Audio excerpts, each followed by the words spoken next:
things. I've been driving this train, years in this lane. There's no stopping this flame, cause I came to the game and I changed it to play how I like, rearranged it to my own domain. Yeah, I got what it takes, made lots of mistakes, taking shots, skipping breaks, feeling lost, feeling great, popping off, singing straight, never stopped, never changed. All the squad here to play, and I've got something to say, yeah. I work hard each and every day, I get lost in the words I say. I don't push pause, no I push play. I won't stop till I make a change. I withdraw on the things I make, I turn flaws into flawless traits. I build tall, never capped in space. I won't stop till I hear him say. Hello everyone, అందరికీ నమస్తే. అందరు ఎలా ఉన్నారండి? నేనైతే చాలా బాగున్నాను. So అమ్మ వాళ్ళ ఇంటికాడ ఉన్నాను కదా, అమ్మకి నేను డైలీ ఎలాంటి పనుల్లో హెల్ప్ చేస్తాను, అలాగే ఊరు వెళ్ళిపోయే ముందు ఇంట్లో ఎలాంటి పనులు చేసి వెళ్తాను అన్నది మీతో షేర్ చేసుకుంటాను. మా అమ్మ వాళ్ళ ఇంటికి అన్ని గదులకి విండోస్ అయితే ఉంటాయండి, 2 విండోస్. బెడ్రూమ్లో ఉండే విండోస్కి అయితే నెట్ ఉంటుంది, అలాగే నార్మల్ కిచెన్ విండోస్కి అయితే నార్మల్ విండోస్ ఉంటాయి, కానీ ప్రతి విండోస్కి గ్లాస్ అయితే కంపల్సరీ ఉంటుందన్నమాట. సో అమ్మ వీటిని రెగ్యులర్గా క్లీన్ చేసుకోలేకపోతుందన్నమాట. సో నేను వచ్చిన ప్రతిసారి ఈ విండోస్ని అవి క్లీన్ చేసి వెళ్తానమాట. సో ఈ విండోస్కి నెట్ ఉంది కాబట్టి ఈ నెట్ విండోస్ని క్లీన్ చేయడం కోసం నేను వాడేసిన టూత్ బ్రష్ని యూజ్ చేస్తున్నాను. మనము ఈ నెట్ని తీసి వాష్ చేసుకుని పెట్టుకోవచ్చు, కానీ ఫ్రీక్వెంట్గా ఇలా వాష్ చేస్తూ ఉండడం వల్ల నెట్ అన్నది మనకి అతుక్కోదు. అందుకని నేను ఇలా వచ్చినప్పుడల్లా పెయింటింగ్ బ్రష్తో కానీ లేదా వాడేసిన టూత్ బ్రష్తో కానీ దానికి పట్టిన బూజంతా ఈ బ్రష్తో క్లీన్ చేస్తాను. ఇలా మనము బ్రష్తో క్లీన్ చేస్తే దానికి పట్టిన బూజంతా ఈజీగా వచ్చేస్తుందండి. సో మనము తీసి వాష్ చేసే పని అయితే ఉండదన్నమాట. సో ఇక్కడ నేను పెయింటింగ్ బ్రష్ కనిపించట్లేదు అనేసి వాడేసిన టూత్ బ్రష్ని ఉపయోగించి ఆ దుమ్మంతా దులిపి తర్వాత క్లాత్తో క్లీన్ చేస్తున్నాను అనమాట. మాకు అరుగు చూపించాను కదండి హోమ్ టూర్లో, అరుగు మీద ఉన్న విండోస్కి ఉన్నటువంటి గ్లాస్ అయితే మనము చూసుకునే అద్దాలన్నమాట. మనము మిర్రర్ని ఎలా యూజ్ చేసుకుంటామో వీటిని మేము అలా యూజ్ చేసుకుంటాము. సో అది ఏంటంటే కిచెన్లో ఉన్నదనమాట. ఇప్పుడు నేను క్లీన్ చేస్తుంది ఇది కూడా మనము చూసుకునే అద్దాలేనండి. కిచెన్లో కాబట్టి దీనిపైన ఎక్కువగా నూనె మరకలు, దుమ్ము అవి ఎక్కువగా పట్టేస్తుంది అనమాట. సో ఇది మనం రెగ్యులర్గా క్లీన్ చేసుకోకపోతే అద్దాలు అన్నవి చాలా పాడైపోతాయి. కాకపోతే అమ్మ చేసుకోలేకపోతుంది అన్ని పనులు. తను కుకింగ్ ఒకటి చేసుకోవడమే ఎక్కువైపోతుంది అనమాట. తను అంత సిక్ అయిపోయింది, చేసుకోలేకపోతుంది అన్ని పనులను. సో ఇప్పుడు నేను ఇది క్లీన్ చేయడానికి మాకు ఇంట్లో కాలిన్ అవి ఉంటుంది, కాకపోతే అలాంటివి లేని వాళ్ళు ఎలా క్లీన్ చేసుకోవచ్చు అని చెప్పడం కోసం నేను ఇక్కడ ఇలా చేస్తున్నానండి. వాడేసినవి టూత్ బ్రష్లు ఉంటాయి కదా, టూత్ పేస్ట్లు ఉంటాయి కదా, లాస్ట్లో కొద్దిగా మిగిలిపోతూ ఉంటాయండి. అది మనం ఇంకా వాడతాకి అవ్వదు.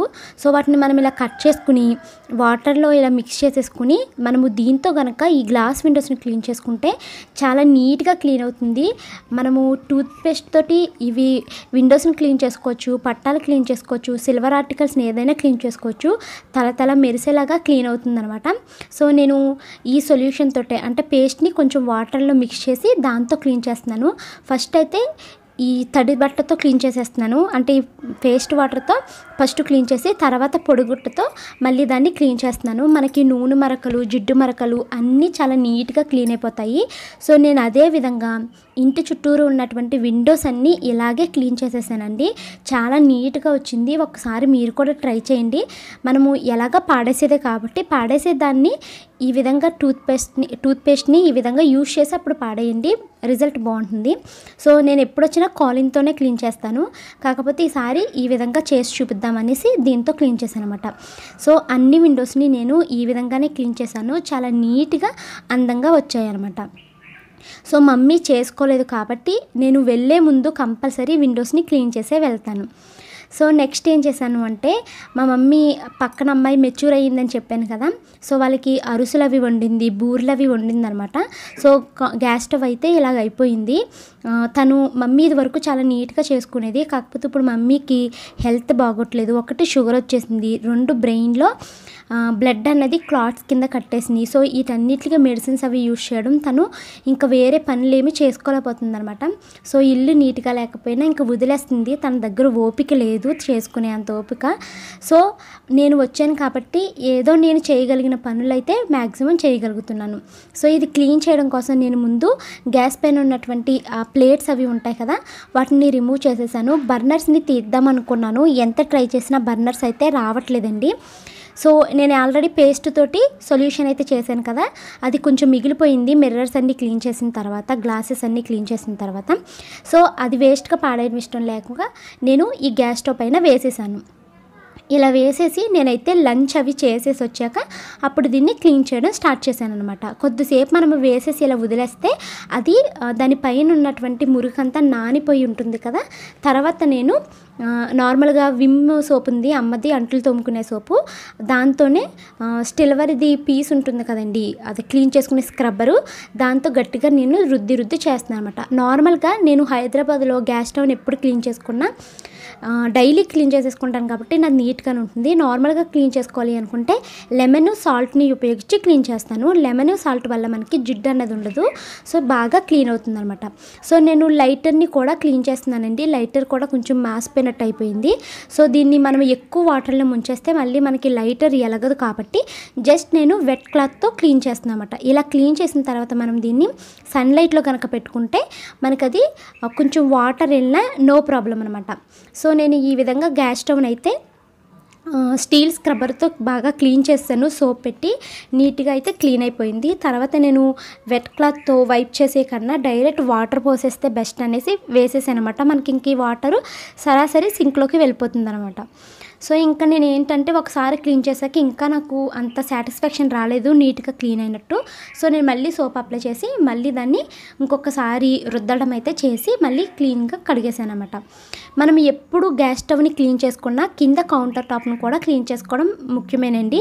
సో నేను అందుకని కౌంటర్ టాప్ను కూడా కొంచెం సోప్ అప్లై చేసి నీట్గా కడిగేసాను అనమాట. నేను వెట్ క్లాత్తో వైప్ చేసి పదే పని ఎక్కువ క్రియేట్ చేసుకోకుండా డైరెక్ట్గా వాటర్ని పోసేసి నీట్గా ఈ విధంగా క్లీన్ చేసాను అనమాట. ఇదివరకు మమ్మీ అయితే ఇల్లుని నీట్గానే ఉంచుకునేదండి. ఇప్పుడు తనకి ఇంకా ఓపిక లేదు, తను కూర్చోలేకపోతుంది, లేగలేకపోతుంది, నడవలేకపోతుంది అనమాట.